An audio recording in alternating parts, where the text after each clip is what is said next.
This is the Air 3S and this is the Mini 5 Pro. Let's go test and compare and see what the differences are so you can decide which drone might be the right drone for you.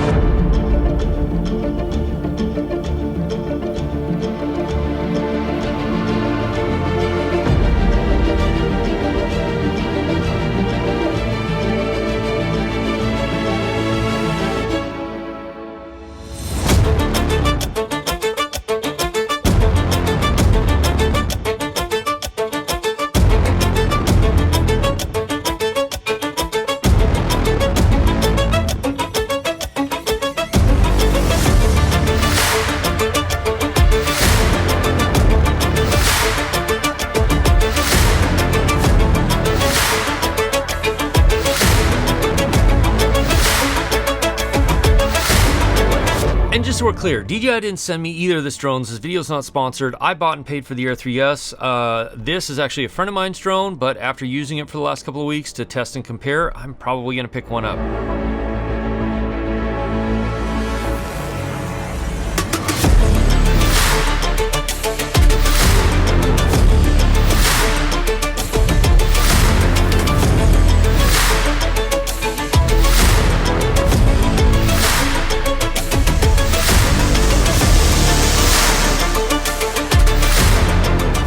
So the Air 3S and the Mini 5 Pro share a lot of similarities. In fact, there's only really a few areas that the Air 3S now wins over the Mini 5 Pro, but there's a couple areas where the Mini 5 Pro definitely wins over the Air 3S. One of those is doing what I'm doing today, which is just portability. So much smaller and lighter. If I wasn't carrying this, plus batteries, plus the Mini 5 Pro, plus batteries, it'd be a lot nicer and a lot lighter weight. But we're gonna go up here a little farther. We'll break down all of the things so far that you've seen, the image quality, what some of the advantages of the Air 3S are, and what some of the advantages of the Mini 5 Pro are as we make our way up this glacier. Hopefully to find something spectacular. Now both of these drones film great 4K 60. They both have two different focal lengths. We'll get into that a little bit more here in a second. And they also both film slow motion, 4K up to 120 frames a second, and HD up to 240 frames a second. And fortunately, there's a great spot here to show you the difference between 120 and 240.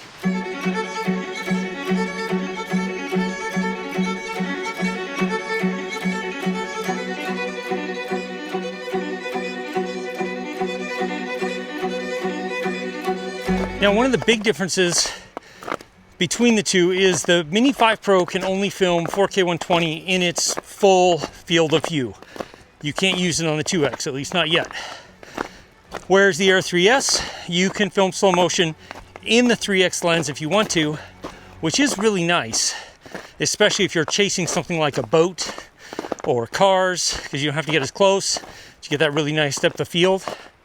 But one of the things that I used to struggle with the Mini series drones was the fact that you only had one focal length, and that was it. So in the past, like the Air 3S would have totally won over any Mini drone because of that. But the Mini 5 with the 2X crop in, it's not another camera, it's not a separate lens, it just crops in on the sensor, but it looks really good. Now there's still some differences between the Air 3S and the Mini 5 Pro. Check it out.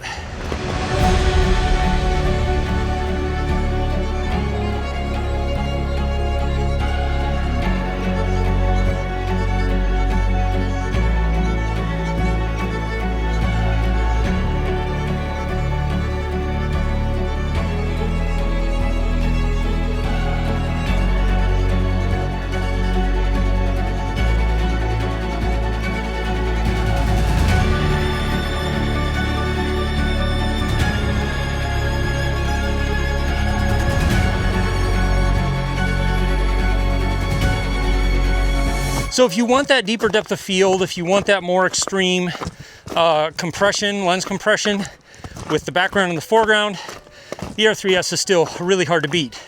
But the Mini 5 Pro is no slouch.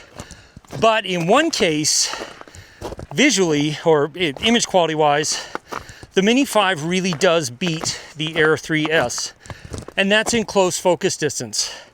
Check out these ice worms I found. And one thing about this glacier is it has tons of ice worms. And like, I literally mean ice worms. They're tiny, they live in the ice. And the Mini 5 Pro, actually, because it has such a close focus distance, you can see and get close to the ice worms. Because both of these drones share a 1-inch sensor on the main camera, you're not going to see a big difference in video quality. They're both capable of filming 4K 60, D-Log-M 10-bit color, which is spectacular. The one difference is the Mini 5 Pro does seem to have a bit better dynamic range because of this new dual ISO fusion system that DJI is using.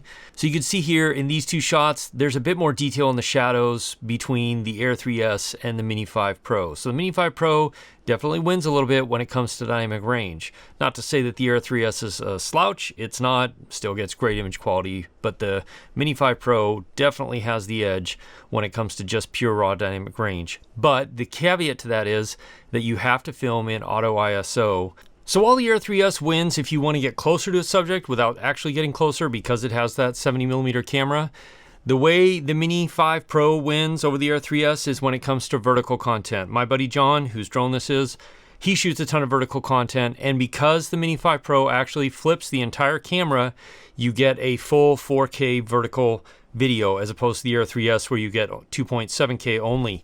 But the other difference that comes into play there is that not only do you get full 4K readout of vertical video, but you also get a wider field of view because of that flipping the entire camera. So if you film a lot of vertical video content, the Mini 5, the Mini series drones are still, you can't beat them. And that brings us to photos. Now on the main camera, they both share the 1-inch 50 megapixel or 12 megapixel sensor, which is spectacular and can give you some beautiful detailed imagery. But again, because the Air 3S has that second telephoto lens or camera, you can actually get some really great punched in shots, which is really nice for certain situations and certain scenarios. Not to say that the Mini 5 Pro is a slouch, it's not. You can still capture some incredibly beautiful images with it, but you're just a little more limited in how you're going to compose your shots and the sort of field of view that you want to be able to use. Then we got to talk about low light. And to do that, I found a spot that will work really well.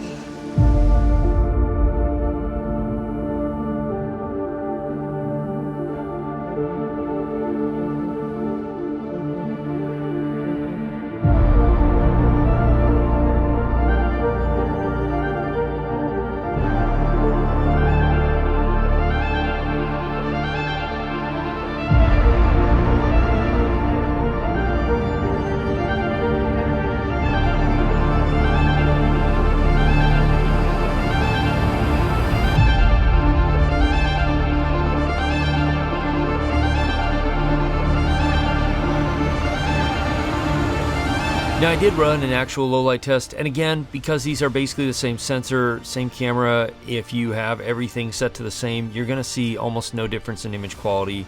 But here you can see I'm ramping through the ISOs in D-Log, and then if you switch to normal, it switches to the automatic night mode when you're shooting at that much higher range ISOs. And honestly, either one of these drones does pretty surprisingly very well in very low light conditions. When it comes to active track, there have been some improvements on the Mini 5 Pro. You now get access to things like cycling and other options for how it active tracks. I hope they add that to a firmware update to the Air 3S, but honestly, I didn't see much of a difference in either one of them in how they active tracked. They both tracked very well in any situations I tried them in. But then we come to the biggest differences between the Air 3S and the Mini 5 Pro, and obviously one of the biggest differences is size and weight. The Mini 5 Pro is a much smaller drone and much easier to carry, and especially if you're carrying extra batteries, the whole package for the Mini 5 Pro is tiny compared to the same package for the Air 3S. And there has been some controversy over the weight, and yes, the Mini 5 Pro is over the 249 gram or 0.55 pounds weight limit. Honestly, for me, it doesn't matter because I operate commercially, and so I have to register and do everything as a commercial operator anyway. But that is something to be aware of in some place where the Mini 4 Pro might actually be a better drone for you. And I know that in some places it is still classified as a small lightweight drone, and in other places it's not. So it's really honestly kind of a mess right now, and hopefully it will all get sorted out down the road. And that brings us to battery life. flight times, speed, top speed, and things like that.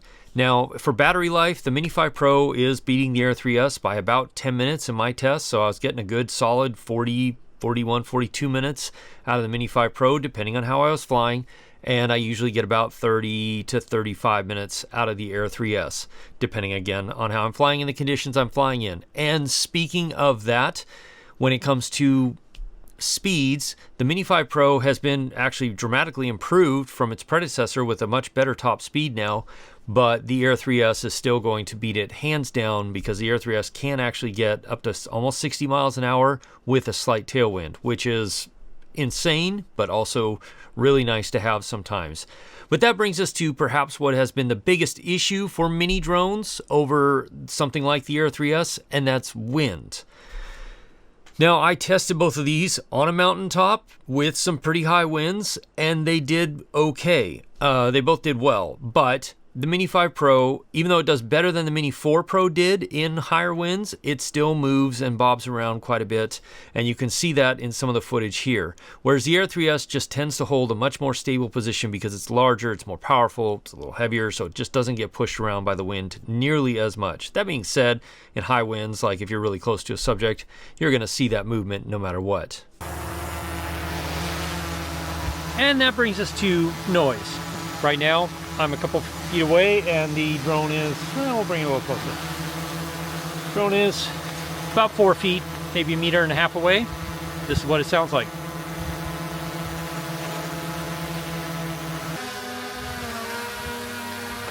And there's the Mini 5 Pro in pretty much exactly the same location. 4 feet, 1.5 meters away. How's it sound?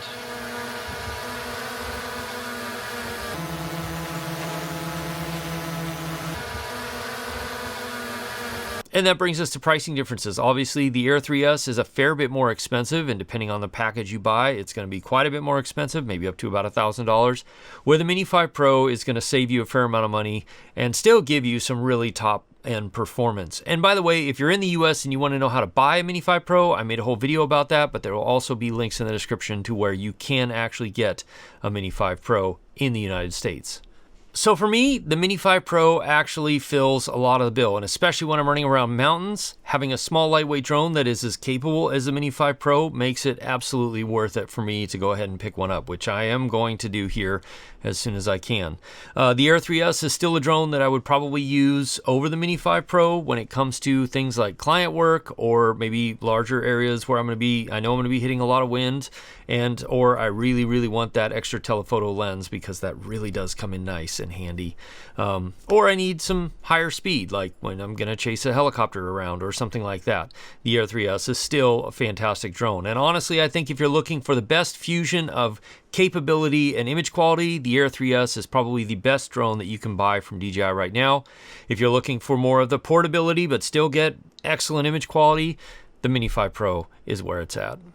Next, you're going to want to check out this video right here. I'll see you over there. As always, if you have questions, ask me in the comments below or join my live stream, which happens most Wednesday nights at 4 p.m. Alaska time, 8 p.m. Eastern. We can have more of a conversation. I can answer questions that maybe I didn't get to in this video. I'll see you again soon in the next one. Cheers.